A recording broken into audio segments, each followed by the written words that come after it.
आम चुनाव से पहले मोदी सरकार की आर्थिक नीतियों को बड़ा झटका लगा है। वर्ल्ड बैंक ने भारत से विकासशील देश का तमगा छीन लिया है।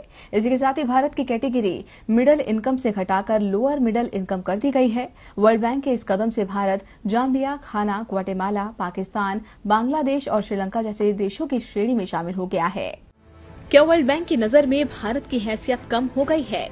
दुनिया की सबसे तेजी से बढ़ती अर्थव्यवस्था का दावा करने वाला भारत अब जाम्बिया, घाना, ग्वाटेमाला की कैटेगरी में शामिल हो गया है। वर्ल्ड बैंक की जो रिपोर्ट सामने आई है उसे देखकर तो यही लगता है। वर्ल्ड बैंक ने दुनिया के तमाम देशों की जो नई कैटेगरी बनाई है उसमें भारत की श्रेणी नीचे गिरा दी गई है। वर्ल्ड बैंक के डाटा साइंटिस्ट तारिक खोकर ने बताया कि अभी तक लो और मिडिल इनकम वाले देशों को विकासशील और हाई इनकम वाले देशों को विकसित देशों में गिना जाता था, लेकिन वर्ल्ड डेवलपमेंट इंडिकेटर्स पब्लिकेशन में अब लो और मिडिल इनकम वाले देशों को विकासशील देशों के साथ रखना बंद कर दिया है। इसके साथ ही भारत की कैटेगरी मिडिल इनकम से हटाकर लोअर मिडिल इनकम अर्थव्यवस्था में रखी गई है। हमारे सामान्य कामकाज में हम विकासशील देश की टर्म को नहीं बदल रहे हैं, लेकिन जब स्पेशलाइज्ड डाटा देंगे तो देशों की सूक्ष्म श्रेणी का प्रयोग करेंगे।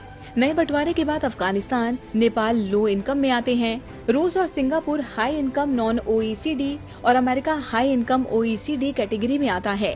नई श्रेणियों का निर्धारण वर्ल्ड बैंक ने कई मानकों के आधार पर किया है। इनमें मातृ मृत्यु दर, व्यापार शुरू करने में लगने वाला समय, टैक्स कलेक्शन, स्टॉक मार्केट, बिजली उत्पादन और साफ सफाई जैसे मानक शामिल हैं।